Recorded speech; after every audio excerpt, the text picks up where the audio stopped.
Week 2 of the 2026 MLS season is quickly approaching, and it comes after a banger of an opening weekend in which we saw 11 of the 15 games with the home team coming out on top, with the one road win coming from Michael Bradley's New York Red Bulls out of all teams. But in Week 2's action, I see a bit more of a balanced set of results, with fortune favoring a bit more of the road teams in my opinion. And I'll get you everything you need to know for this 15-match slate in Week 2 with lineup expectations, analysis for each game, what we can take away from Week 1 from all of these teams, if anything, as far as overreacting or not, and of course, some predictions to follow. So if you're interested in MLS content like this every single week as we go through this new and fresh young season, please make sure to hit that like button down below on this video and subscribe to the channel if you're new here and are interested in joining this MLS community. We're close to 500 subscribers, and I'd love to hit that as we begin 2026. In Week 1, Fire get to host their first home game here. Montreal is going to be on the second away game in a row to start 2026, and it's an early match to start Saturday's slate. Fire lost to the Dynamo 2-1 on the road after being up 1-0, and Montreal really never stood any chance against a ruthless San Diego in which Tomas Aviles got a red card, and so he'll be suspended for this game for Montreal. And meanwhile, for the Fire, had a good start. Kuiper scored the goal, but then collapsed late on. Really some self-inflicted mistakes that led to 2 goals for Guilherme, the new DP for the Dynamo. And for Greg Berhalter, had a couple of injuries, including Bamba and Elliott, of course, the winger and center back, and then also Gutman, the kind of a wing back in this system. So players were a little bit playing out of position. You had Haile Selassie kind of acting as a bit of a wing back, and Mbokazi not really in his best position, I guess you would say, in his debut with the Fire. So defense, once again, a little bit shaky, and this team just looks at the moment as hectic, but as entertaining as ever from a neutral standpoint, and goals should continue to reign in their matches. But the good thing for the Fire is Bamba and Elliott are back in training. They picked up minor kind of knocks in the final preseason friendlies. Gutman, though, his is a little bit more, maybe not serious, but he's just going to need a little bit more time. Probably don't expect him back for this one based on his training and the build-up to this weekend. But you're going to see more of a full fit squad and players, I guess, more naturally in position. And it also wasn't Zinchenko's best game, but also that's also, I think, an effect of, just everything kind of being out of order. But here, I think Montreal, once again, it's going to be hard to back them all season long. Of course, they retain the same coach from last year. They made a couple of switches, but really there's not too much of a supporting cast, especially in midfield, to just have that talent to supply Owusu with service. Now, he's still going to get some, and if you're going to make any type of a bet or whatever you want involving Montreal, I would just take him to score if they are going to get on the board, because he supplied a good percentage of their goals last season, and he's always almost a surefire thing. But here it's going to be an early start for the Fire on a Saturday. I still give them the edge, of course. They're going to be looking to reverse that opening weekend loss. They haven't won on an opening weekend since 2009, so I'm not going to really get too worried about the Fire here. There's going to be a bit of some growing pains with the new signees, as is for many, many teams. But they get a good bounce back opportunity here against Montreal. It might not be a packed stadium since it's an early match here at Soldier Field, but I'm still going to give the edge to the Fire to get their first 3 points on the board in 2026. Next up, it's another early match on the Eastern portion of the slate between Red Bulls and New England. So a bit of a rivalry here, of course, due to the proximity.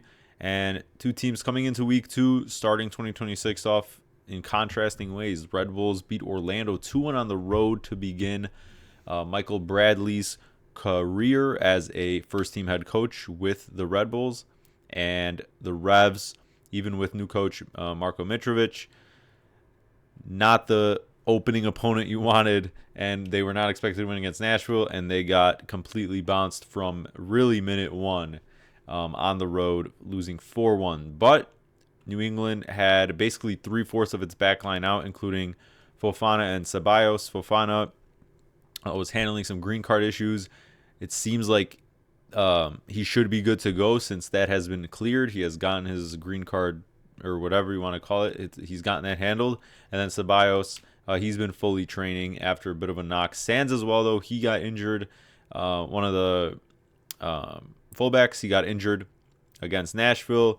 And you also have Miller, who's kind of been dealing with his own thing. So that's going to leave some room up for debate as to, how they adjust with the wingbacks there. But you have a bit more of a solid core in front of Matt Turner for the Revs. But as for the Red Bulls, it looks like the kids are all right for Michael Bradley's, just new system here that he's going to be coming out with. You had, of course, the two new signings in Ruvalcaba and Cowell on opposite wings. But instead of Choupo-Moting, he had Hall starting, and he scored 2 goals in this one, 2 first-half goals through some beautiful play. Forsberg getting really all over the place, getting the assist on the first. And also Mehmedi, he got the start in midfield, another very young player. And so it's going to be trusting the youth. Of course, is this going to play out as smoothly as it did for the most part against Orlando all season? No, but I think you're seeing, hopefully under Bradley, some new ideas, new fresh energy. And once again, going into the season, that was the idea, was mixing these older DPs that they have with the bright youth and that potential and talent. So here, I think Red Bulls should be favored based on these week 1 performances. New England, still, I just don't really like this attack. Langoni seems to kind of, I wouldn't say be in the dog pound, but I just really haven't seen enough of him since he came about a year and a half ago to prove that he's been a real week-to-week influence. They lost Shankly, who wasn't amazing, but he was another good depth option. And so it's really just Heel and Campagna that are going to have to do most of the damage. They linked up on an early second-half goal against Nashville to get the deficit to 3-1. But that was more so of a poor moment of defending from Nashville than anything. It's going to be hard, I think, for New England to get a foothold and a stamp on many games just due to the complexion of their roster. And I'm going to back the Red Bulls to carry this good start to the season over against a Revs team that I think the problem lies far, far deeper than the coach changes and the roster. I just don't see them being very competitive this year, and I'm going to go with the Red Bulls to win this one at home. Moving on, in another earlier part of the slate, it's the Rapids hosting the Timbers, and contrasting results here as well. The Rapids got a 2-0 loss to the Sounders, which I think should have been far heavier, if not for a very terrible refereeing performance that let this be a closer game than it probably should have been, because the Sounders were very, very dominant in that match. But I think the Rapids showed a lot of good signs that just shows that they will not be too much of a tough out in matches, because the Sounders are a team that can really kind of hound you. They put in that energy. They collectively press. But I saw a lot of the same from the Rapids, and it seems like under new coach Matt Wells, they're going to be very much do or die, or live and die by this style of play of really playing out of the back. It looked like Stefan and the center backs were really comfortable playing out of the back. Maybe a couple of close moments, but they mostly got through it unscathed outside of a few times where Stefan just had to really spray the ball out. But Seattle couldn't really take advantage of that and go on to score on those moments. But they seem to have broken the pressing very, very well.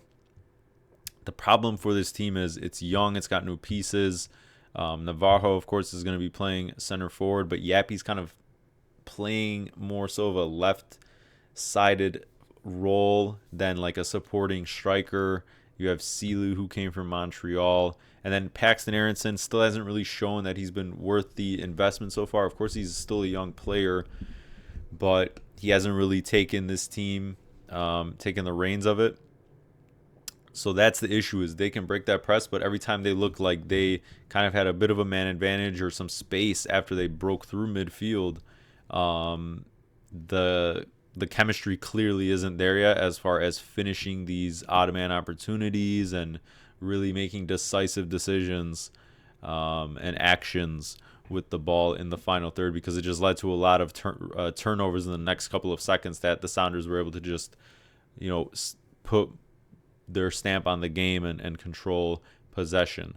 But they were also on the road, so that's another time or sign. And here the Rapids are going to get back at home to start 2026 against the Timbers, who I thought got a surprising win against the Crew. I mean, that was really neck and neck, and of course scored on a weird situation where an aerial duel and a deflected ball kind of had one of the Crew center backs on the floor, and then it was Lassiter who pounced on it while the Crew backline was just completely lost. The Crew backline that was out Morera, so take that with a grain of salt. But really, my expectation going into the season was that the Timbers would kind of be a bit of a head case, because it seemed like players would probably be playing a little bit out of position. We've seen that under Neville a little bit, and that's what's kind of stalled this team from being very, very good week in, week out, at least on the attacking side of the ball, because they have good attacking players. I don't think anyone's denying that. But here, actually, we saw, instead of Valde running the 10, it was kind of Mora running the 10 behind Guerra, who seems to be getting more and more love after the end of last season and the performances he had then. And so the Timbers here, if they can continue to just keep things simple, I think they have, of course, the attacking talent to just simply keep up with anyone in the goal-scoring department. And they should challenge here, but I think this is going to be a pretty close game. Of course, playing at altitude here early on in the season when you're not really up to match fitness could be a little bit difficult for any road team in Colorado. And I like this to be a draw. I think the Rapids are going to get something out of this game. I think they break their, obviously not a drought, but I think they score here. I think they make it tough for the Timbers. And we could sneakily see goals in this one, but I'm going to call this one a 1-1 draw. Moving on, it's our first cross-conference battle of match week 2, and it's Minnesota hosting Cincinnati. And Minnesota with the draw against Austin on the road, coming back from a goal down twice to eventually tie it. Yeboah with the decisive and tying header for the 2-2 late in the game. And then meanwhile, Cincinnati, yes, a 2-0 win at Atlanta that took very, very long to kind of solidify itself as far as the result, after Denke missed a very good one-on-one, hitting the ball just wide, or I think it hit the right post or just wide, and then eventually redeemed himself with a patient finish before a header, I believe it was by Haglund. And they've also been involved in some CCC action. They won 13-0. Yes, 13-0 on aggregate against, I believe it was a team from the Dominican Republic. So, of course, you take that with a grain of salt, but they were just, in the second leg, which was this past midweek, a day or two ago, in the build-up to this game, they won, I think it was like 9-0. So they had playing a bunch of reserve players, right, second-team players. So everyone got rested. But the main news for Cincy is that in the Atlanta game, of course, the reason they kind of stalled out so early and it took them so long to really get into the game and score the goals, for lack of a better term, was because Evander got injured within about 15 minutes, I believe, and everyone feared for the worst because I believe it was a non-contact injury in his leg or a hamstring or something like that.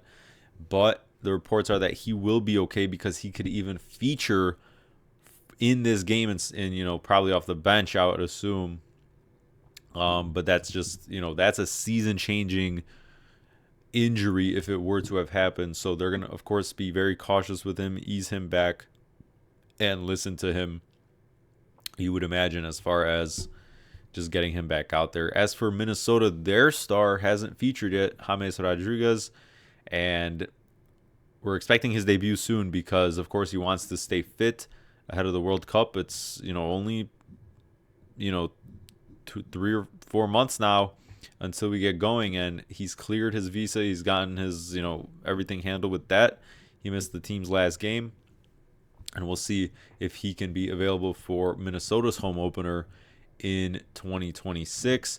As for the Loons, it's going to be, I think, scoring by committee a little bit because you have Yabo, who I think is very, very good. He's the penalty taker, and that kind of inflates his stats for sure. But he's still a very capable striker. But, of course, it seems like this team is still going to be aerially dominant, very good on restarts, and they just have that tendency, like Arsenal, to just really hone in on those moments and just be better than other teams and make the most of every kind of opportunity, whether it be or all of those that are not in open play, on the restarts, on the set pieces, everything. So they're just a physical team and a hard team to get, a win against for the most part. And so I think this is going to be a bit of a lower scoring game. It's an earlier one. I don't think Evander's going to start. And Denke, although he scored, he had a couple of chances where it doesn't seem like he's particularly in form either yet for this season. So I'm going to call this one a draw, probably a lower scoring one. And both teams, I think, at this point early on would accept that. Next up, we move on to the main portion of Saturday's night slate, when we get started with RSL hosting the Sounders. Now, this was another early season matchup last year in which RSL just kind of grinded out a ugly win against the Sounders team that was really, really poor and just off their game after a couple of okay starts last season. And now they meet in week 2 here again. For RSL, they were competitive, but eventually folded in a 1-0 loss against the Whitecaps on the road. And for Seattle, they were kind of felt hard done by the referee, which I mentioned, in the Colorado game preview, because this was one of those games of the weekend that I got a chance to fully watch, and the Sounders completely suffocated the Rapids for the most part, outside of a few good phases of Rapids, just matching that energy and breaking out of the press and all of that. But the Sounders under Schmetzer, as we know year by year, they're well drilled. They play with intent, and they have clear ideas, and everyone seems to have chemistry now after this kind of core group now, after the Leagues Cup title and everything. They, of course, should be competing for some kind of trophy this season. So the problem has always been keeping that depth healthy. And after that, during that 2-0 win against the Rapids, it didn't particularly come easy or injury-free, because Jordan Morris got injured very, very early. And, that's not a surprise, unfortunately. And so he's going to be out for 3 to 4 weeks. Now, Hassani Dotson, who had a goal ruled out on a ghost foul as part of that horrendous refereeing performance, eventually suffered a bit of a head knock after a head-to-head collision in a sense just before the end of the first half, and he had to get subbed off. But it doesn't seem like it's been lingering. He seems to have cleared concussion protocol, or whatever you want to call it, and he's good to go for this weekend. And in the meantime as well, in the final, 5 or 6 minutes, Paul Arriola returned after, of course, he got injured very early last season and had his season-ending injury.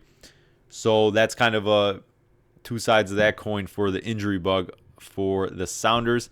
And also, I want to mention, in replacement for Dotson came on Snyder Brunel, and this guy is definitely one to watch for the Sounders midfield. He looked very, very on top of things, very eager to just drive forward with the ball on the turn when the space was given to him, and that's one to keep an eye out for as far as that development, because that could be another key to unlocking just another level and helping the Sounders just keep that type of depth and the same level that they want to play at all season. So that he had a very good performance.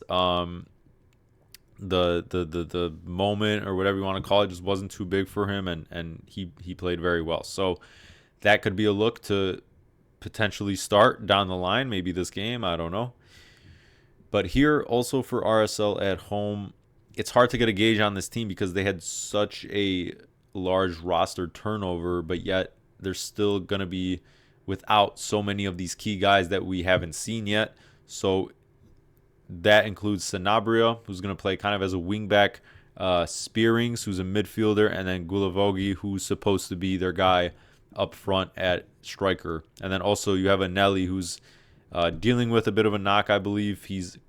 Was out for the opener. He's going to be out for at least this game, I believe, and maybe another one to begin this season.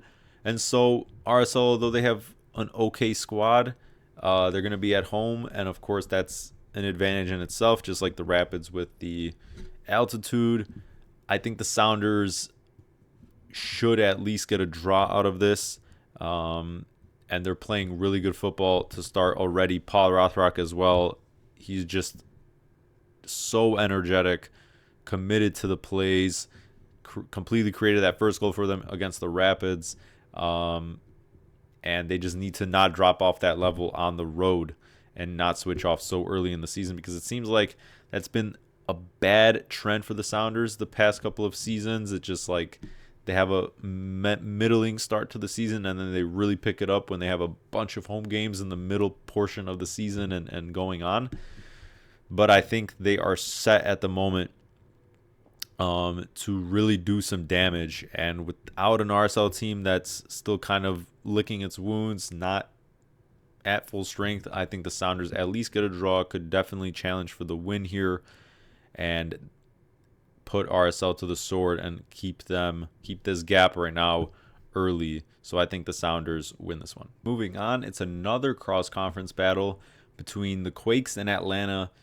Two teams with, once again, differing situations going into week 2. The Earthquakes, who are still waiting for Timo Werner, who could join the team for this match after getting his visa. They beat Kansas City 3-0 in the battle of kind of really thin rosters with not too much high-end talent. Of course, with Werner not on the field in that one, but he'll be coming in due time. Meanwhile, Atlanta, 2-0 loss at Cincy in the opener and just 0.5 XG in that one, even after Evander went down. Moranchuk didn't start. You had Almiron kind of as a second striker up top with Latte Lath. Thomas Jacob, one of their main new signings, who's mainly played as a center back but can also play defensive mid, featured. And yeah, it is just not too much of an inspiring performance from Atlanta in Tata Martino's first game back in charge in his second stint.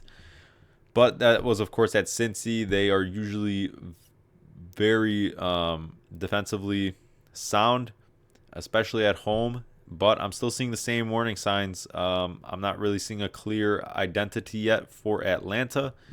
Meanwhile, the Quakes, they got their first win at home. Now they stay here against an Atlanta side that has to travel a far way to start this season. And Bruce Arena, of course, as we know, is going to work his magic, even though, once again, I do have very legit concerns about the makeup of this roster. If Timo starts or features, that's going to boost that energy. But for now, you had Daniel Mooney, a center back, scoring 2 goals. But I do like the system with playing Ricketts a little bit higher.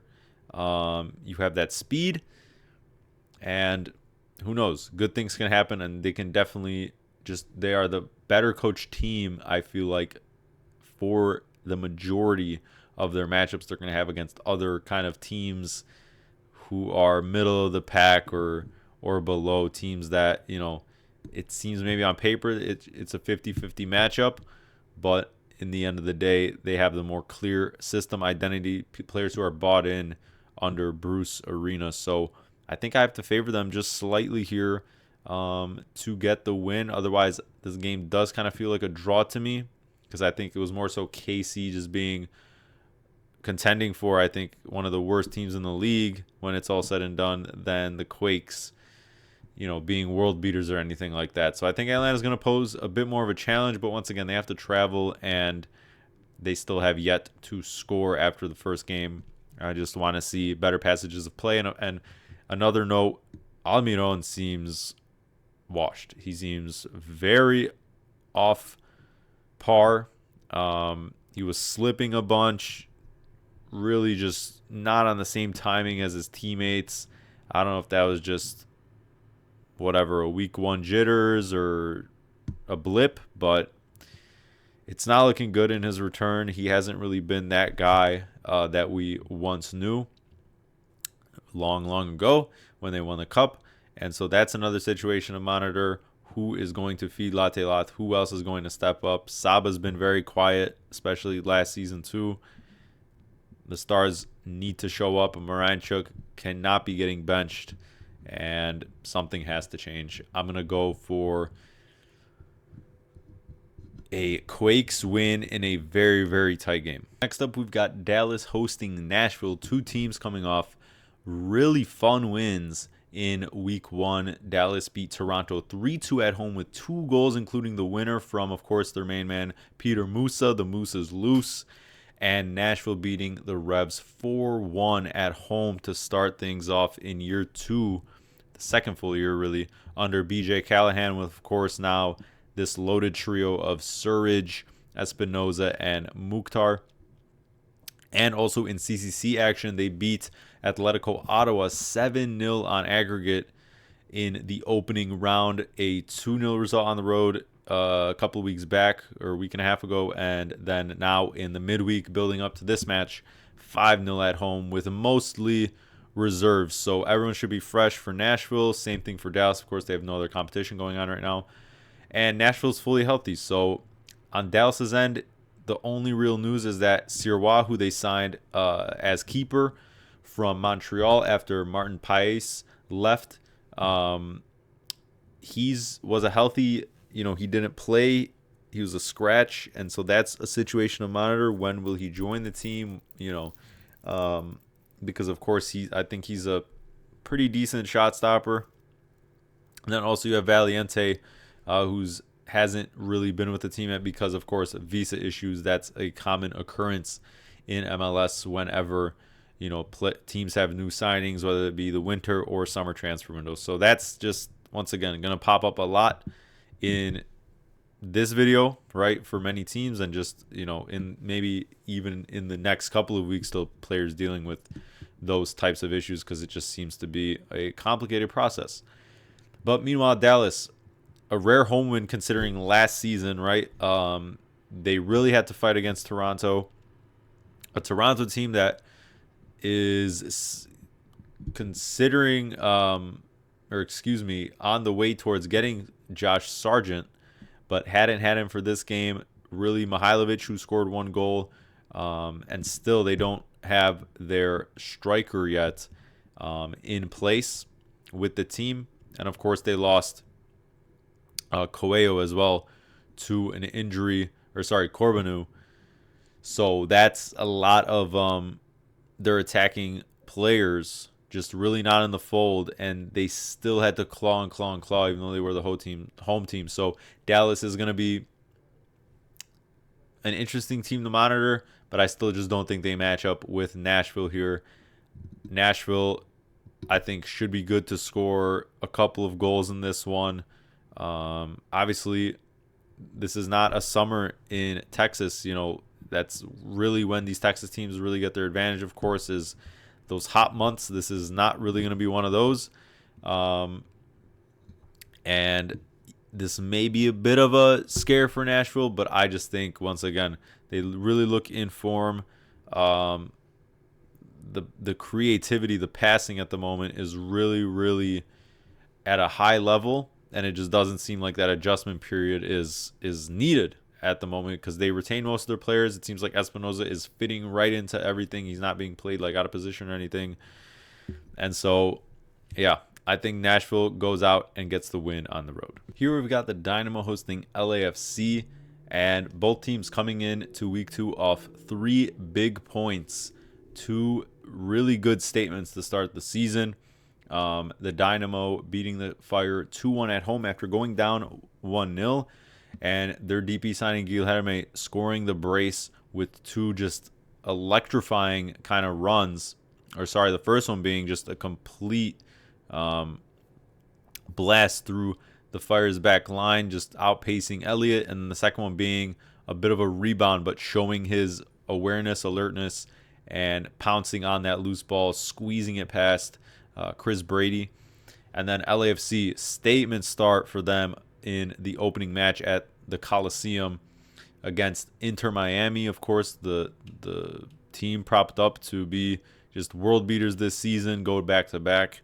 They beat them 3-0. It was David Martinez with the late first half goal, and then Bouanga completely catching Dane St. Clair and this Miami team off guard, off his line, in an embarrassing moment for that Miami defense. And then a late one with Bouanga once again creating the goal for Ordaz to just really put that cherry on top. And then in the meantime, they won 7-1 on aggregate in Champions Cup against a team from a very bad league. So the big thing here for LA is that Eustachio, of course, one of their main midfield signings, he started right away. And, of course, when you have Delgado and Tillman supplementing him, kind of more of those creative midfielders, I mean, that might just be, one of the best undervalued kind of low-key signings of the offseason, because I don't think they really need to do too much as far as boosting this attack, but it's just making kind of players that can feed your star players in Bouanga's son. And then, of course, as we mentioned, Martinez, he scored that goal. It was a great finish. He's still very, very young, but he has had a season and a half or so in LAFC. He's kind of been benched for periods. He's gotten hot at times. And that's the kind of start you want for your right winger, because it's really not been a set in place type of player in that position for a while now. And so if he can solidify that and just put in consistent performances like that, that's all LAFC needs to be one of the top teams, of course, as they are slated to be this season. And I really hope so, because Martinez is a fun player to watch with some flair. So he really complements this LAFC attack. And this could be a very fun game, I think, because, of course, you have Bogusz, who's going to be facing his old team in LAFC at home here. He started immediately as well for the Dynamo. And I think this slates up to be a very entertaining match. The Dynamo are in good spirits. They get back-to-back home matches here. But I still see LAFC winning this one. Are they going to get too kind of high off that win? I don't think so, because it's only week 1. You shouldn't expect rotation. Also, the other news with Obobisi, of course, another option at center forward if you were to rest Son. He's being eased back from an injury. And so, once again, I think this game could have goals. I think the Dynamo could be trending towards being a goals type of team again, one that provides that entertainment, because they were really looking for a bit of a spark. And at the moment, I am liking what I saw against Chicago. Now, Chicago kind of had its own self-inflicted wounds in that game, but I think if you can complement Ponce with those types of players, they're going to do good things. And LAFC on the road usually hasn't been at least, a very good team at holding clean sheets. So I think LAFC can pull away from this one, but it's not going to be as, maybe as dominant of a performance, if you understand what I'm saying, that it was against Miami as far as the score line. So I think LAFC wins this one something like a 2-1 result. Kansas City hosts the Crew in this Saturday night matchup. And for Kansas City, the alarm bells are already ringing loudly for Rafa Wicki in his second stint in MLS, coming back from the Swiss League after a bad period with the Fire many years ago. And in his first game back in charge, now with KC, they lost 3-0 on the road to San Jose. Just not a really good performance. You still have one of their main signings in midfield, Berg Johnson, still about 2 to 3 weeks away from actually joining the team because of visa issues once again. And then you had Reynolds picking up an injury in his hamstring in the opener. So that only adds insult to injury. It's a very thin roster. Joveljic really being the main star. Of course, you had Tommy leave and a couple of other pretty good squad players that haven't really been replaced as far as just keeping the floor of this team at an average level. Meanwhile, for the Crew, it was a 3-2 loss against the Timbers on the road. They showed good signs in that game, of course. The two stars in Abu Ali and Rossi guiding on the scoreboard. But it's about that defense that seems to just be getting weaker and weaker as the seasons go by. In Nancy's last season, they finished 7th, I believe it was, and that was due to, I just think, a bigger propensity to allow goals in games that usually they would close out and just keep tighter than they just looked a bit more shakier. And now you had, of course, one of their main guys on that back line, Steven Moreira. He was out last game because of a personal issue, so he went back to France, I believe. So he's going to be questionable for this one. I don't know. Obviously, you never really know what the timeline is with those types of things because they're not injuries. It's just about whatever he's dealing with there. And now you also had Sean Bost, who got injured in that Portland game. So that takes out a pretty good midfield option for 2 to 3 weeks with a hamstring injury. But I do like what the Crew are doing. There's still kind of that same style of Crew. You have good players out there, players who can really decide these moments themselves, make up goals from nothing in a way, and just the skill players out there. So I think they bounce back from this one. I am really liking a lot of road teams this week. I think last weekend, out of the 15 games, we had about 12 home wins and a couple of draws. So, I think this might be trending a little bit more towards some more away success in week 2 for MLS. And I do like the Crew. I just think, although they have their problems still and they have to work some things out, Kansas City is really, really far away from being a competitive team at the moment. Yes, they'll get a bit of a home bump, but I think that hope will quickly be crushed by this Crew team. Moving on, one of the final matches of Saturday night features a big Canadian derby match between the Whitecaps and Toronto. And the Whitecaps are trying to balance competitions at the moment. They had one of the more competitive kind of teams that were available for MLS clubs in the first round of Champions Cup, facing a team from Costa Rica, I believe. And after a 0-0 first leg, they managed to win 2-0 at home, despite Brian White missing a penalty. So it took 2 second-half goals to advance in the midweek leading up to this game. But, of course, in week 1, they also willed their way to a 1-0 win against RSL. And so far in 3 official competitive matches, including the 2 legs of that Champions Cup, they haven't conceded a goal yet. So that's the good sign. The kind of worrying sign so far is that they're still, just kind of sleepwalking a little bit in the sense of this attack clicking. You had AZ Jackson, who came back on loan from Jagiellonia in Poland, who used to be on the Crew in his first time in MLS. So that was the deciding goal against RSL. But Cabrera picked up a knock in that Champions League Cup game, so his status will be one to monitor, of course, with the gap between that game and this being only a few days. And Sabi is going to be suspended for this after he was given a technically a red in this sense after a post-game kind of review report came out due to dangerous conduct, essentially, for what he did in the second half against RSL. So wasn't given a red in the game, but later on, the league has gone back and given him technically a red card since he's been suspended for this game. On Toronto's end, Josh Sargent, that big deal worth over $20 million, is still in the works. Don't expect him here, of course, but it's getting more and more real for this Toronto team, finally getting a very legit player at center forward.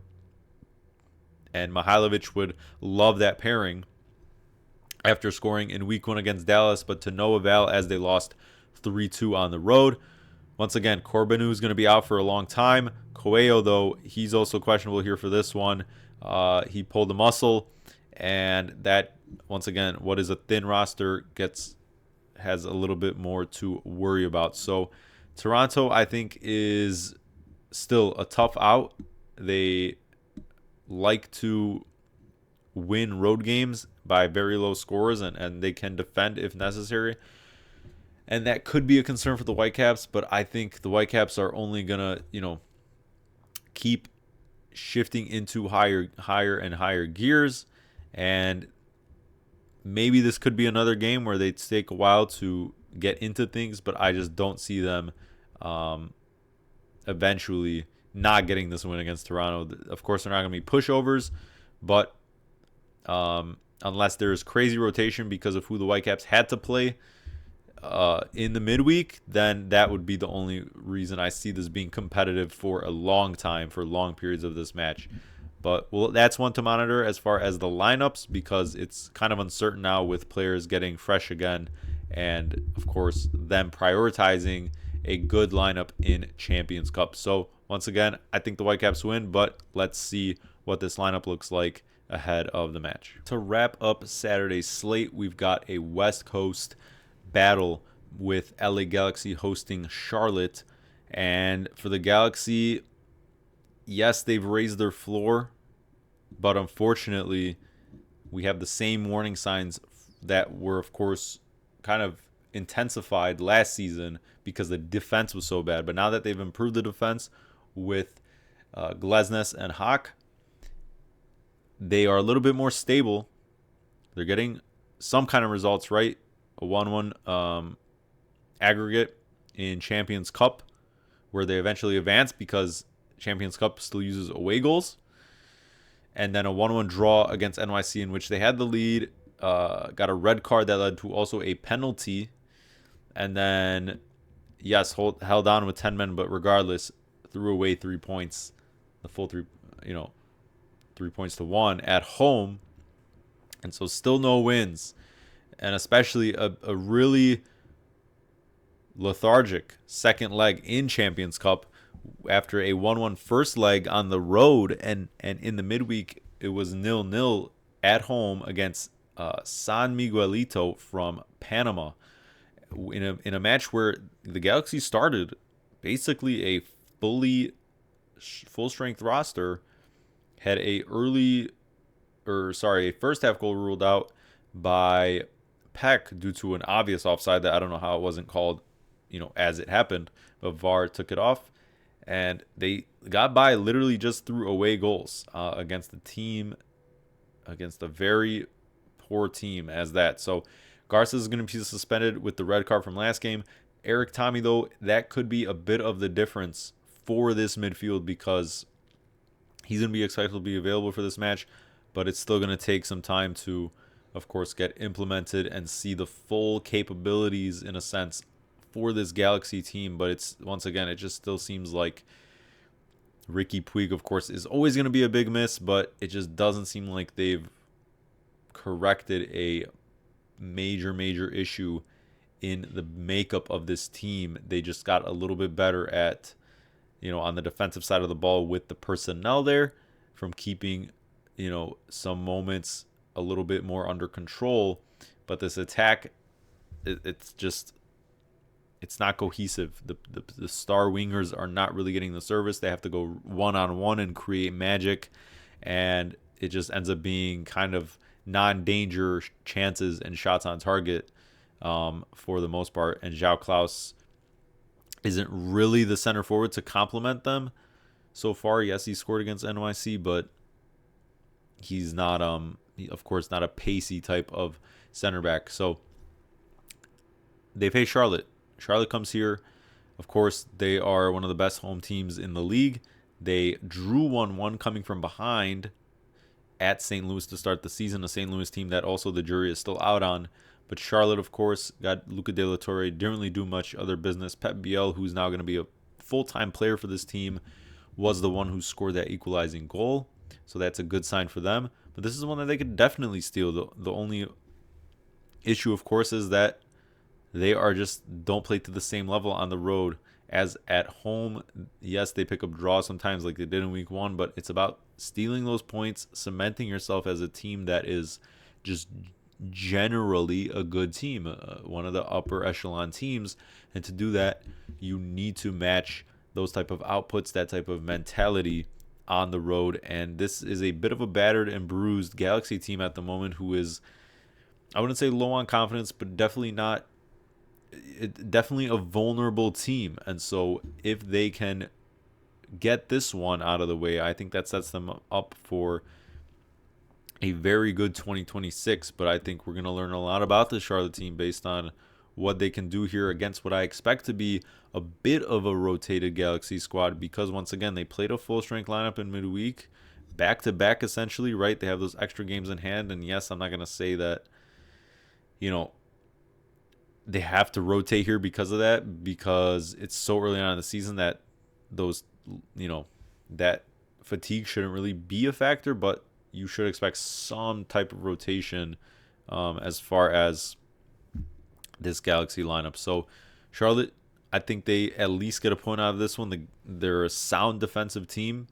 They make things difficult, and they don't create too many chances, but they can definitely look to have quality over quantity in that sense. And in a road environment, in a lower scoring game, what I envision this to be, I think Charlotte has the potential to get the 3 points, but I just don't see the Galaxy winning this one at the very minimum. So I'm going to call this one a draw, or finally a bit, maybe not a statement win, but a much needed confidence booster for the mentality of this Charlotte team as far as a potential win.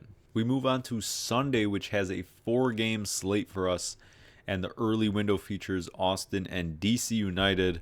Austin, new players, yes, Facundo Torres being the main guy as that new signing, but it's still the same feeling for me under Estevez. Yes, it's 1 week, we're not going to overreact, but that is the general vibe I'm getting so far. They played a really rough Minnesota team, as far as they're just not an easy out, right?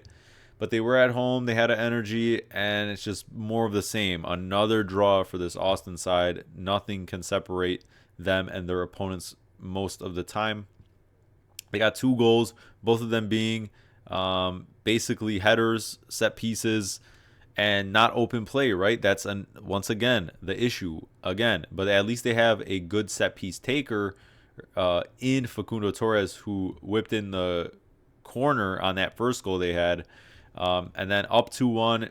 Honestly, once again, bad subs from Estevez and not really looking to close the game out in a positive way, in a way of the subs that gives you control of the game and calms your team down instead of just praying that you can hold on in last ditch moments. Meanwhile, for DC, they come into this and they're already 1/5 of the way towards their win total in 2025 after beating the Union at home, with the 1 goal decider being from Ty Baribo, their new signing. So new signings making a difference for both of these teams. But of course, DC got the 3 points, and it seemed like no love lost from Ty against his old club. Really enjoyed that celebration, and what was eventually the winner. So the big injury news for DC is that Aaron Herrera, one of their fullbacks, who's a great provider of crosses and just getting forward, he's still questionable, hasn't played, has a lower leg issue. And then for Austin, Wolf is close to returning from a sports hernia injury or surgery that he had in the off season. And then the bad news as far as their depth is concerned is that Robert Taylor picked up a non-contact injury versus Minnesota, so that usually is not a very good sign that it's going to be most likely a longer-term injury, and that's bad as well, of course, because of course they're still missing Brandon Vasquez, who is going to take a while to get back from his injury last season and join the team for 2026. So honestly, once again, Austin games, I think, just at least in my opinion, are going to be very hard to call for the most part because they just seem to play ugly. I don't think I haven't seen improvements yet. Maybe Facundo Torres can bring a little bit more, but you're also playing Rosales as your other winger, and that just doesn't give me too much confidence. He shouldn't be used in that kind of a main role. He should be a supplementary kind of, option in a better system like he was in Minnesota, but that's just me. So DC, once again, not an amazing roster, but I think, once again, they're picking up their floor a little bit, and this, once again, gives me draw vibes, and that's probably going to be the case for Austin for most of this season, unless I see something gradually improving week by week. Next up on Sunday, it's a East Coast clash here between the Union and NYC. Now, neither of these teams able to get 3 points in week 1. Union lost 1-0 at DC to their old striker, Ty Baribo. And NYC, though, they fought back for a draw at the Galaxy, right? Getting that penalty from Mercado. And they've got 1 more point than Union going into week 2. But I still think, of course, the Union are, at least on paper, the better team. But they do have some issues as far as this lineup and being full strength. Alota, he's going to be suspended because he's the one that got the red against DC, so he played in midweek.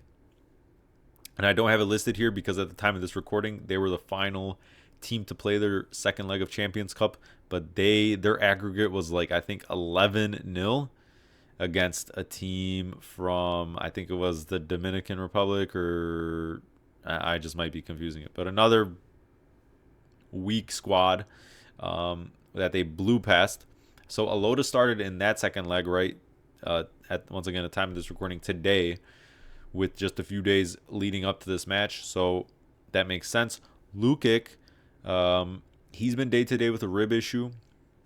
He didn't play in the opener, but he did play in this midweek game, so that gives me confidence that he should see at least some sort of playing time.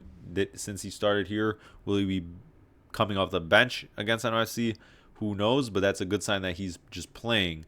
So I'm going to trend more towards starting because he didn't really need to play too much since the result was already out of question after the first leg. But you also have Frankie Westfield, who of course is going to be a good young player that is developing, and he's been questionable to start the season with a hamstring. So just dealing with a couple of issues. But you still have, of course, Iloski and a good midfield behind him to get the job done against an NYC team that, once again, is without a true center forward and is just going to be scrapping their way towards results. And I think it just says more about the Galaxy than NYC as far as why that result went that way that last week.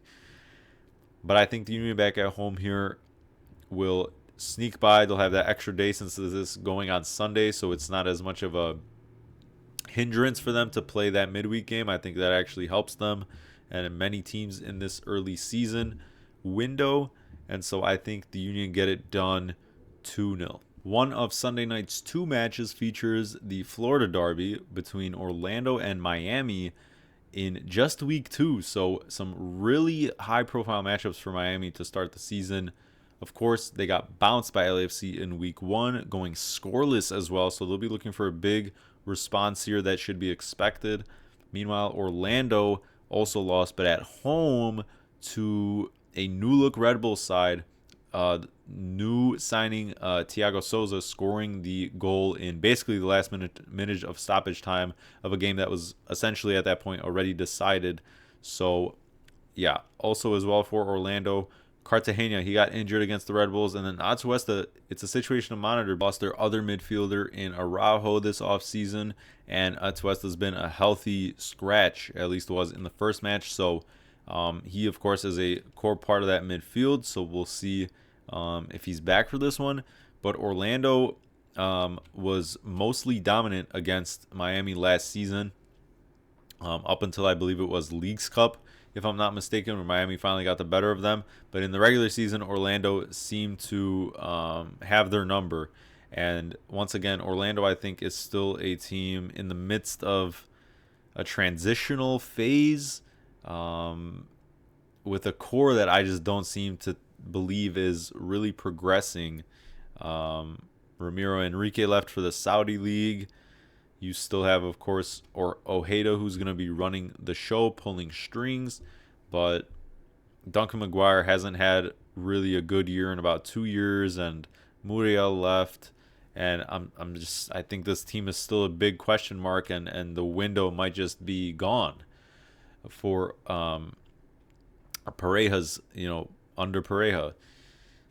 So once again, I expect a big bounce back performance from Miami. They're going to be up for this game. And actually, at the time of this recording tonight, they played a friendly in Puerto Rico against Independiente del Valle, a Ecuadorian side, one of the upper clubs in Ecuador, and Messi scored off the bench to make it 2-1 final score. So, in a game where mostly the reserves played, but a little bit of run for them. And so that's going to boost his confidence as well going into this one. I think Miami gets the better of Orlando on one of the Sunday night soccer matches and, gets into the swing of things for 2026. And finally, to close out match week 2, we've got San Diego hosting St. Louis. Two of the most recent expansion sides go at it, with San Diego in its second year. And San Diego so far showing out, especially at home in year 2. Of course, they beat Pumas 4-1 in their first leg of what was eventual 4-2 aggregate in the first round of Champions Cup to move on to the next round. And last week in opening weekend, they beat a very bad Montreal, granted, 5-0 at home with goals from just about everyone, but they just looked on top of it. The chemistry's still there. And Chucky Lozano may not be in the plans, but they seem to have long moved past him. So their hashtags flow with us. They're in flow state at the moment. And St. Louis, on the other hand, still waiting to see more. A bit better. Drawing Charlotte, even though it was at home, and losing that lead. With 2 second half goals between both teams. Still, I think I wouldn't call that a negative result, even though it was a season opener at home. But once again, it just seems like the team isn't always healthy. Durkin now questionable with the leg injury. Lewin, who didn't play last game, he's had personal issues for a while now. And which I'm not really going to speak on, but it's just kind of a back and forth situation as far as his availability. So that's just an unfortunate loss for St. Louis's perspective. But now they finally made the Cordova loan, their new striker from Young Boys in Switzerland, official. We'll see if he's ready or not, because once again, these visa issues take forever to deal with, it seems like. So I'm going to go with a hard no. But we'll see how soon he can join the team. Of course, it was Hartel who scored against Charlotte last week out. We need more of that German brilliance between him and, of course, Teichert, with Becker kind of also playing a bit of center forward. So, I think they could be a team competing for playoff spots, like one of the lower playoff spots when it's all said and done, but still need to see better progression week in, week out. And I just don't think it gets any easier for them here. San Diego's just looking too good at the moment. I think they get this win with that extra day of rest, getting another home game. This place is going to be jumping. And yeah, I just see them dominating this game, unfortunately, for St. Louis. And San Diego closes out week 2 with another big win. That'll do it for this week's preview of MLS action. Let me know down below in the comments what matchups you're looking forward to the most this weekend and what you think of your team's chances if you support a club in MLS in their upcoming game this weekend. Once again, please make sure to like this video down below and subscribe if you're new and are looking forward to enjoying weekly MLS content. And I'll catch you all in the next video.